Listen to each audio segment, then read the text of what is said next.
Source 2. We hear about it every day now, and it's really crazy to realize all the hype and the promotion that CSGO is getting.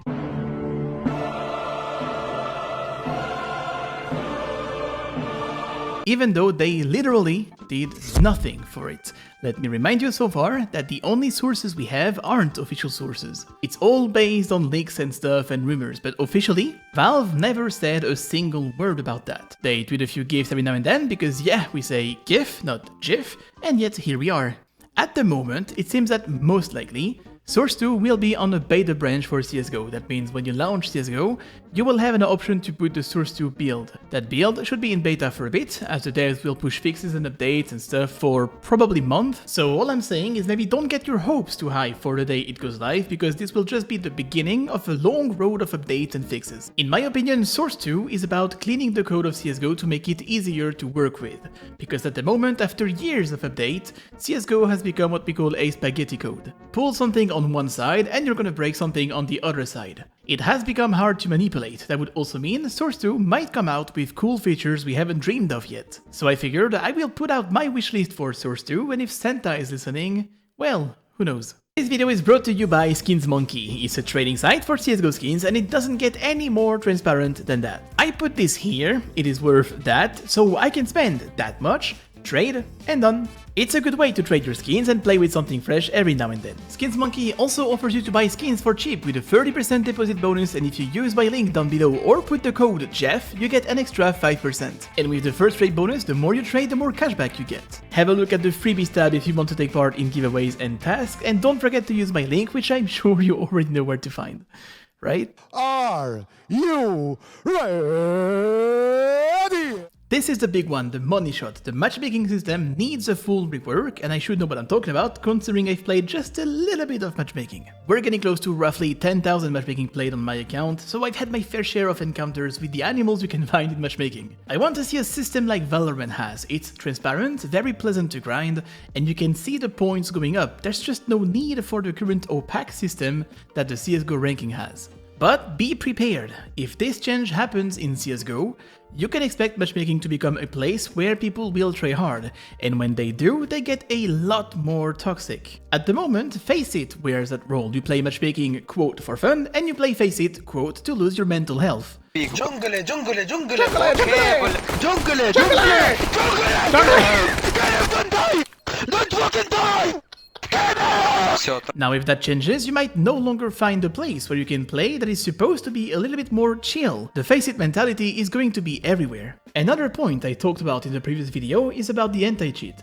If the matchmaking system comes out with a reason to grind, like seasons or medals that are based on your ranking at the end of the season, whatever, there's a good chance it's going to be filled with cheaters. At the moment you have nothing, and I mean absolutely nothing, to win in matchmaking, and even then, depending on your trust factor, you might be surrounded by Beyblades sometimes. Now imagine how it's gonna get if there's actually something to win. In the famous article talking about the link, apparently, they said that they want their matchmaking to render third parties unnecessary. And I find this interesting, because if it is true, it also means that they recognize that in today's CSGO, the presence of Faceit and other are necessary. But they also say that at the release, the matchmaking system will be pretty much a placeholder for now until big updates are pushed. So on my wish list, if I add the matchmaking rework, I must also add a better anti-cheat that catches people and ban them live, not 3 weeks after they get caught.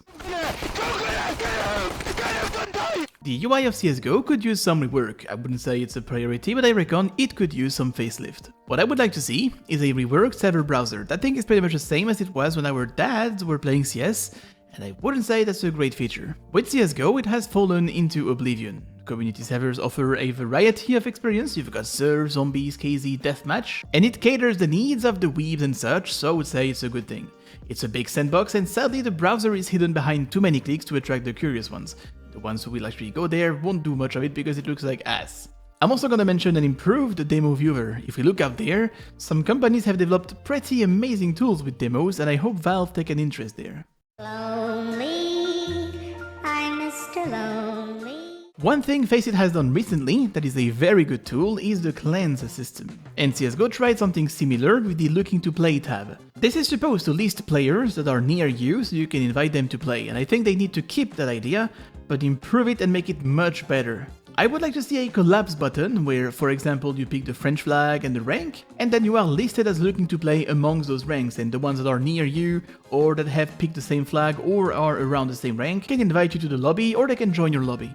That would help you to avoid solo queue while having a better environment. If you pay attention, most of the frustration you are getting when playing CS is not coming from the enemy team but from your teammates. With a feature like that, you could avoid the language barrier and maybe make some friends on the way. This feature really makes a difference on Faceit, and if Valve implements something very strong, I think it could prove very useful. The fact that you have to choose between M4A1S and M4A4 before the match doesn't make sense. It needs to be gone with Source 2, and same goes for the Revolver, Deagle, MP5 and MP7. I want to play with the MP5 sometimes, but because it sucks, I have the MP7 equipped and I can never buy my MP5. Come on, man! Oh, you've been a mean... I think it came down to some kind of technical limitations with the code or something, because gameplay-wise, that never added any grain of salt at all.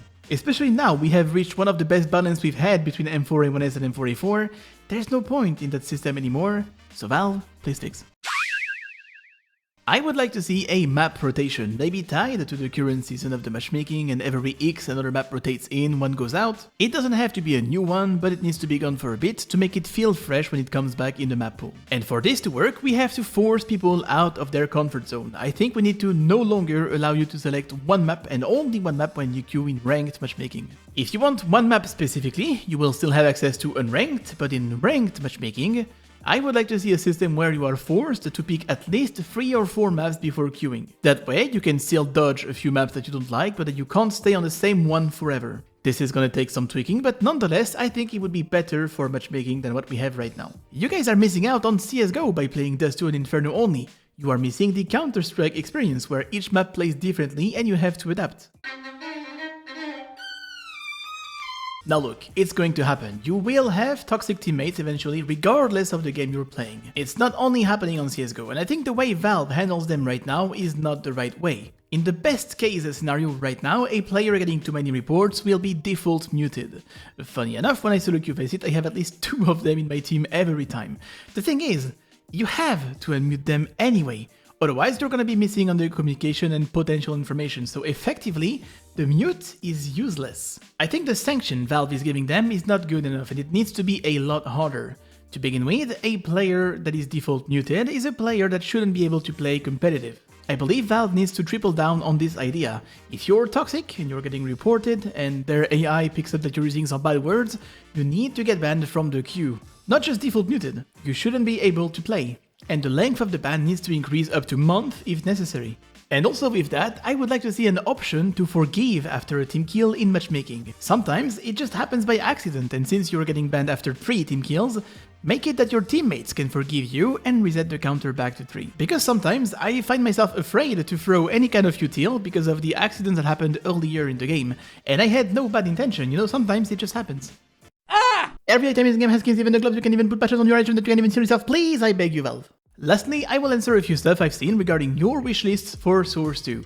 Let's be honest guys, Source 2 is not gonna bring a ton of new gameplay elements. You're not gonna have a new gun that will change the meta, the maps are not gonna be photorealistic all at once, and your FPSs aren't going to increase by tenfold. If anything, I believe Source 2 will have the exact same look and just a little bit less FPS even. Obviously, that's just an opinion, but guys, CSGO is crazy good as it is. Sure, it has some bugs and small stuff every now and then, but look at the other games and how their problems relate to ours. The fine balance that we have right now took years to achieve. CSGO is pure at the moment, and it's a very fragile balance. I don't think Valve is going to risk that with a lot of gameplay content. Source 2 should be more about the conditions in which you play CSGO than about bringing a new CS to the franchise. Still, I'm very excited about this and I will milk the shit out of Source 2 or my name isn't Jeff.